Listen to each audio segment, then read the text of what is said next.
주야로 묵상하는 삶 1월 27일 수요일의 말씀 오병이어의 기적이고 122페이지입니다. 저는 제목을 선한 목자로 정해보았습니다. 제가 먼저 오늘 본문인 마가복음 6장 30절에서 44절의 말씀을 읽도록 하겠습니다. 경청하시며 함께 읽어주십시오. 사도들이 예수께 모여 자기들이 행한 것과 가르친 것을 낱낱이 고하니 이르시되 너희는 따로 한적한 곳에 가서 잠깐 쉬어라 하시니 이는 오고 가는 사람이 많아 음식 먹을 겨를도 없음이라. 이에 배를 타고 따로 한적한 곳에 갈새 그들이 가는 것을 보고 많은 사람이 그들인 줄 안지라 모든 고을로부터 도보로 그곳에 달려와 그들보다 먼저 갔더라. 예수께서 나오사 큰 무리를 보시고 그 목자 없는 양 같음으로 인하여 불쌍히 여기사 이에 여러 가지로 가르치시더라. 때가 저물어 가매 제자들이 예수께 나와 여짜오되 이곳은 빈들이요 날도 저물어 가니 무리를 보내어 두루 촌과 마을로 가서 무엇을 사 먹게 하옵소서. 대답하여 이르시되 너희가 먹을 것을 주라 하시니 여짜오되 우리가 가서 200데나리온의 떡을 사다 먹이리이까. 이르시되 너희에게 떡 몇 개나 있는지 가서 보라 하시니 알아보고 이르되 떡 5개와 물고기 2마리가 있나이다 하거늘. 제자들에게 명하사 그 모든 사람으로 때를 지어 푸른 잔디 위에 앉게 하시니 때로 100명씩 또는 50명씩 앉은지라. 예수께서 떡 5개와 물고기 2마리를 가지사 하늘을 우러러 축사하시고 떡을 떼어 제자들에게 주어 사람들에게 나누어 주게 하시고 또 물고기 2마리도 모든 사람에게 나누심에 다 배불리 먹고 남은 떡 조각과 물고기를 12바구니에 차게 거두었으며 떡을 먹은 남자는 5,000명이었더라. 아멘. 오늘 먼저 상황을 한번 살펴보도록 하겠습니다.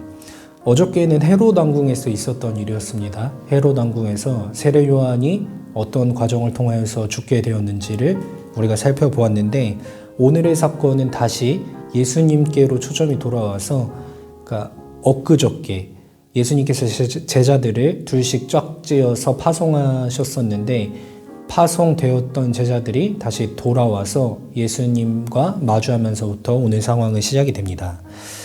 이 제자들이 모였을 때 예수님께 자기들에게 어떤 일이 있었고 또 무슨 일이 있었는지를 낱낱이 이야기를 하였다고 합니다. 예수님께서는 이렇게 열심히 이야기하는 제자들에게 이렇게 말씀을 하십니다. 너희가 한적한 곳에 가서 좀 쉬라고. 제자들이 열심히 사역을 하였고 실제로 육신 지칠 만큼 굉장히 많은 사람들과 왕래하면서 또 바쁜 일들을 지냈기 때문에 예수님께서는 이렇게 제자들에게 가서 좀 쉬라 라고 말씀을 하셨는데 그래서 이제 제자들과 예수님이 함께 가서 쉬게 됐는데 배를 타고 이동을 합니다. 아예 이제 정말 말 그대로 한적한 곳에 가서 쉬려고 배를 타고 가시는데 문제는 예수님을 쫓아다니던 사람들이 이들이 어디로 가는지를 다 알고 있었다는 것입니다. 배를 타고 이동하는 그 방향을 보면서 말씀해 보시면은 33절에 그들보다 먼저 갔더라라고 이야기를 합니다. 그러니까 이동 경로로 그 사람들이 벌써 먼저 가서 있었다고 이야기를 합니다. 예수님께서 이 따라온 이들을 보시면서 생각을 하십니다. 불쌍히 여기셨다고 이야기를 합니다. 불쌍히 여기시고 가르침을 주셨는데 이 가르침의 시간이 길어지다 보니까 이제 어느덧 저녁이 된 거죠. 저녁이 되었을 때 제자들이 먼저 예수님께 이야기를 합니다. 사람들 이제 보내서 먹을 것을 먹게 하고 오게 하셔야 되지 않겠습니까? 이야기를 했더니 예수님께서는 너희가 먹을 것을 주라고 이야기를 하셨고 제자들은 우리에게 그럴 만한 능력이 없습니다. 돈이 없다는 거죠.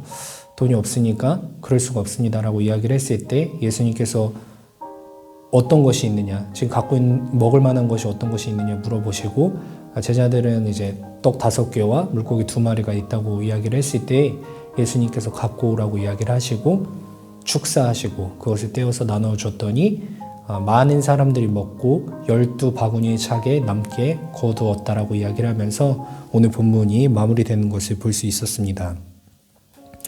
이 오늘 본문은 오병이어의 기적, 이것은 오병이어는 사실 잘 알고 있는 건데 이 같은 오병이어가 또 공관복음서에 등장을 하는데 오늘 마가복음은 또 그 마가복음의 특성답게 굉장히 담백하게, 원래 딴 데 보면은 어린아이가 갖고 와서 보리떡 5개, 오늘 떡 5개라고 되어 있는데 이렇게 굉장히 담백하게 표현을 한 본문이고 우리가 잘 알고 있는 본문인데, 저는 오늘 본문을 보면서 이렇게 정리를 해보았습니다. 오늘 묵상한 제목과 같이 선한 목자라고 제목을 정해보았습니다. 그 이유는 34절의 말씀을 보면서 느낀 것인데, 예수님께서 이 다른 곳으로 이동할 때까지 쫓아온 사람들, 그 사람들을 보시면서 예수님의 솔직한 마음이 드러난 것이 그들을 불쌍히 여기셨다라고 이야기를 하십니다. 그리고 34절에서는 그 불쌍히 여기신 이유를 그들이 마치 목자 없는 양과 같았기 때문에, 그러한 모습이었기 때문에 그랬다고 되어 있는데, 양이라는 존재는 목자를 필요로 하죠. 그러니까 양은 많이 좀 어리석습니다. 어리석기 때문에 자기 가야 할 길도 잘 모르고, 또 고집은 세고 먹을 것만 쫓아다니고, 그러다가 위험에 빠지는 상황들, 이런 것이 참 많이 있는데, 갈 길을 모르는 그들, 연약한 그들을 보았을 때 예수님께서 느끼신 것은 이들이 목자 없는 양과 같다라고 이야기를 하십니다. 그래서 예수님께서는 이 양들에게 좋은 목자가 되어 주십니다.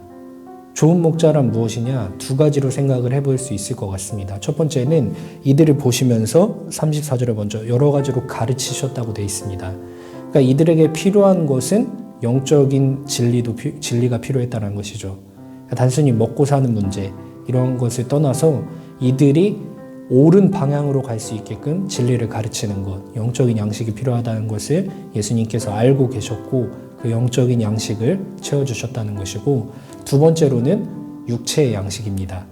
이들이 날이 저물어서 배가 고팠을 때 예수님께서는 이들을 외면하지 않으시고 그 육신의 양식을 채워주셨다는 것이죠.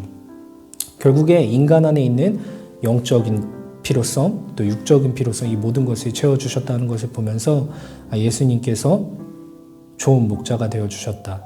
무엇이 필요한지 정확히 알고 계셨고, 그 필요한 것에 대해서 명확히 채워주시는 좋은 분이시다. 그 목자가 오늘도 우리와 함께 할 것이다 라는 생각을 해보면서 오늘 본문 묵상을 하였던 것 같습니다. 하나님께서 오늘도 우리에게 귀한 말씀을 주셨습니다. 오늘 본문 잘 묵상해 보시고 또 잘 연구하고 적용하셔서 오늘 하루도 하나님의 말씀 가운데 의미 있는 삶을 열어가시는 우리 청년분들 되시길 소망합니다.